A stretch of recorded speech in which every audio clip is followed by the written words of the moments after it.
ಜನರಿಂದ ಜನರಿಗಾಗಿ ಜನರಿಗೋಸ್ಕರ ಪ್ರಾಣ ಕೊಡುವ ಸಂಸದ ಗೆಲ್ಲಬೇಕು. ಪಟ್ಟಣದಲ್ಲಿ ಬಿಜೆಪಿ ರಾಜ್ಯಾಧ್ಯಕ್ಷ BY ವಿಜಯೇಂದ್ರ ಹೇಳಿಕೆ. ಮಳವಳ್ಳಿ ಪಟ್ಟಣದ ಭಕ್ತ ಕನಕದಾಸ ಕ್ರೀಡಾಂಗಣದಲ್ಲಿ ಬಹಿರಂಗ ಸಭೆಯನ್ನುದ್ದೇಶಿಸಿ ಅವರು ಮಾತನಾಡಿದರು. ಹೆಚ್ಚು ಅಂತರದಿಂದ ಗೆಲ್ಲಿಸಿ ಕೇಂದ್ರದ ಸಚಿವರಾಗಿ ನಮ್ಮ ರಾಜ್ಯ ಮತ್ತು ಮಂಡ್ಯ ಜಿಲ್ಲೆಯನ್ನು ಸರ್ವಾಂಗೀಣ ಅಭಿವೃದ್ಧಿ ಆಗೋದಕ್ಕೆ ತಾವೆಲ್ಲರೂ ಕೂಡ ಆಶೀರ್ವಾದ ಮಾಡಬೇಕು ಅಂತ ಹೇಳಿ ತಮ್ಮೆಲ್ಲರೂ ಕೂಡ ಕೈ ಜೋಡಿಸಿ ಪ್ರಾರ್ಥನೆ ಮಾಡಿ ಇವತ್ತು ಕೊನೆಯದ ಒಂದು ಮಾತನ್ನು ಮುಗಿಸ್ತಾರೆ. ಇವತ್ತು ದಲಿತರ ಬಗ್ಗೆ ಕಣ್ಣೀರು ಹಾಕ್ತಕ್ಕಂಥ ಮಾನ್ಯ ಕಾಂಗ್ರೆಸ್ ಸರ್ಕಾರದವರು ಇವತ್ತು ಹೇಳಿದ್ರು, ನಮ್ಮ ಮುಖಂಡರು ಹೇಳಿದ್ರು, ಇವತ್ತು ಬಾಬಾ ಸಾಹೇಬ್ ಅಂಬೇಡ್ಕರ್ ಅವರಿಗೆ 2 ಬಾರಿ ಲೋಕಸಭಾ ಚುನಾವಣೆಯಲ್ಲಿ ಸೋಲಿಸಿರ್ತಕ್ಕಂಥ ಕಾಂಗ್ರೆಸ್ ಪಕ್ಷದವರು ಇವತ್ತು ಬಾಬಾ ಸಾಹೇಬ್ ಅಂಬೇಡ್ಕರ್ ಅವರಿಗೆ ಭಾರತ ರತ್ನ ಕೊಟ್ಟಿರ್ತಕ್ಕಂಥದ್ದು ಇವತ್ತು ಅಟಲ್ ಬಿಹಾರಿ ವಾಜಪೇಯಿ ಅವರ ಮನವಿಯ ಮೇರೆಗೆ ಅಂದಿನ VP ಸರ್ಕಾರ ಕೊಟ್ಟಿರ್ತಕ್ಕಂಥದ್ದು. ಇವತ್ತು ಬಾಬಾ ಸಾಹೇಬ್ ಅಂಬೇಡ್ಕರ್ ಅವರ 5 ಪಂಚ ಸ್ಥಳಗಳನ್ನ ಇವತ್ತು ಅಭಿವೃದ್ಧಿಯನ್ನು ಪಡಿಸ್ತಾ ಇರ್ತಕ್ಕಂಥದ್ದು ನರೇಂದ್ರ ಮೋದಿ ಸರ್ಕಾರ ಇವತ್ತು. ಹಾಗಾಗಿ ಮೊಸಳೆ ಕಣ್ಣೀರು ಹಾಕ್ತಕ್ಕಂಥ ಕಾಂಗ್ರೆಸ್ ಸರ್ಕಾರ ಬಾಬಾ ಸಾಹೇಬ್ ಅಂಬೇಡ್ಕರ್ ಬಗ್ಗೆನೂ ಕಾಳಜಿ ಇಲ್ಲ, ಬಡವರ ಬಗ್ಗೆನೂ ಕೂಡ ಕಾಳಜಿ ಇಲ್ಲ.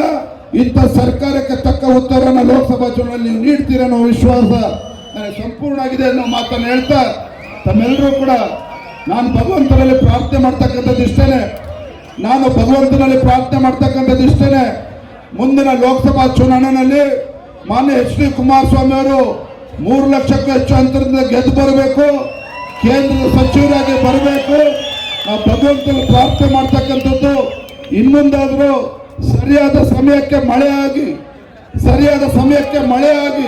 ಸರಿಯಾದಂಥ ಬೆಳೆ ಆಗಿ ರೈತರು ನೆಮ್ಮದಿಯಿಂದ ಬಾಳಿ ಬದುಕ್ತಕ್ಕಂಥ ಒಳ್ಳೆ ದಿನಗಳು ಬರಲಿ ಅಂತೇಳಿ ಭಗವಂತನಲ್ಲಿ ಪ್ರಾರ್ಥನೆ ಮಾಡಿ ನನ್ನ ಮಾತುಗಳನ್ನು ಮುಗಿಸ್ತಾ ಇದ್ದೇನೆ.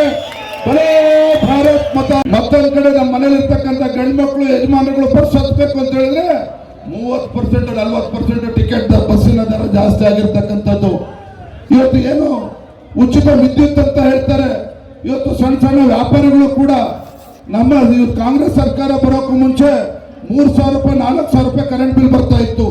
ಈಗ ಏನು ವ್ಯಾಪಾರ ಮಾಡ್ತಾ ಇದ್ದಾರೆ 10,000 ರೂಪಾಯಿ 12,000 ರೂಪಾಯಿ ಎಲೆಕ್ಟ್ರಿಸಿಟಿ ಬಿಲ್ ಬರ್ತಾ ಇದೆ. ಇವತ್ತು ಕರೆಂಟ್ ಬಿಲ್ ಸಿದ್ದರಾಮಯ್ಯ ಬರ್ತಿದ್ದಂಗೆ 4 ರೂಪಾಯಿ 20 ಪೈಸೆ ಇದ್ದಂತ ಪಡೆದು ಕೈಲಿ ಕೊಡ್ತಕ್ಕಂಥ ಕೆಲಸ ಮಾಡ್ತಾ ಇದ್ದಾರೆ.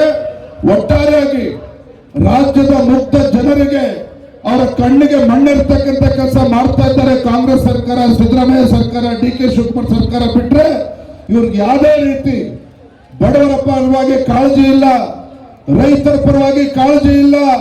ಈ ರಾಜ್ಯದಲ್ಲಿರ್ತಕ್ಕಂಥ ಪರಿಷ್ಠ ಜಾತಿ ಪರಿಷ್ಠ ಪಂಗಡಗಳು ಹಿಂದುಳಿದ ವರ್ಗಗಳ ಅಭಿವೃದ್ಧಿ ಬಗ್ಗೆ ಚಿಂತನೆ ಇಲ್ಲ. ಕೇವಲ ಗ್ಯಾರಂಟಿ ಅಂತ ಹೇಳಿ ರಾಜ್ಯದ ಜನರಿಗೆ ಮಕ್ಕಳ ಟೋಪಿ ಹಾಕಿ ಮತ್ತೆ ಲೋಕಸಭಾ ಚುನಾವಣೆ ಗೆಲ್ಲಬೇಕು ಅನ್ನೋ ಭ್ರಮೆಯಲ್ಲಿದ್ದಾರೆ. ಇಂಥ ದುಷ್ಟ ಕಾಂಗ್ರೆಸ್ ಸರ್ಕಾರಕ್ಕೆ ಈ ಲೋಕಸಭಾ ಚುನಾವಣೆಯಲ್ಲಿ ತಕ್ಕ ಪಾಠವನ್ನು ನಾವು ಕಲಿಸಬೇಕಾಗಿದೆ. ಇವತ್ತು ನಮ್ಮ ಮಂಡ್ಯ ಜಿಲ್ಲೆ ಅಭಿವೃದ್ಧಿ ಆಗಬೇಕು ಅಂತ ಹೇಳಿದ್ರೆ ಯಾರೊಬ್ಬ ಶ್ರೀಮಂತ ಬಂದಿಲ್ಲಿ MP ಆದ್ರೆ ಮಂಡ್ಯ ಜಿಲ್ಲೆ ಅಭಿವೃದ್ಧಿ ಆಗೋದಕ್ಕೆ ಸಾಧ್ಯ ಇಲ್ಲ. ಸಂಸದರಾದ್ರೆ ಇವತ್ತು ನಮಗೆ ಎಂತ ಸಂಸದರು ಇರಬೇಕು ಅಂತ ಹೇಳಿದ್ರೆ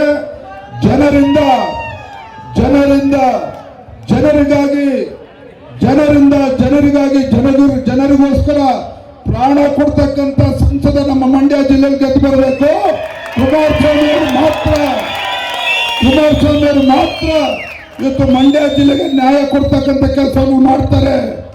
HD ಕುಮಾರಸ್ವಾಮಿ ಅವರು ಮಾತ್ರ ಮಂಡ್ಯ ಜಿಲ್ಲೆಯಲ್ಲಿ ಬಡವರ ಕಣ್ಣೀರನ್ನು ಒರೆಸ್ತಕ್ಕಂಥ ಕೆಲಸ ಮಾಡ್ತಾರೆ ಹೊರತು ಹೊಟ್ಟೆ ತುಂಬಿರ್ತಕ್ಕಂಥವ್ರು ಶ್ರೀಮಂತರು ಬಂದು ಸಂಸದರಾದ್ರೆ ನಿಮ್ಗೇನು ಕೂಡ ಮಂಡ್ಯ ಜಿಲ್ಲೆ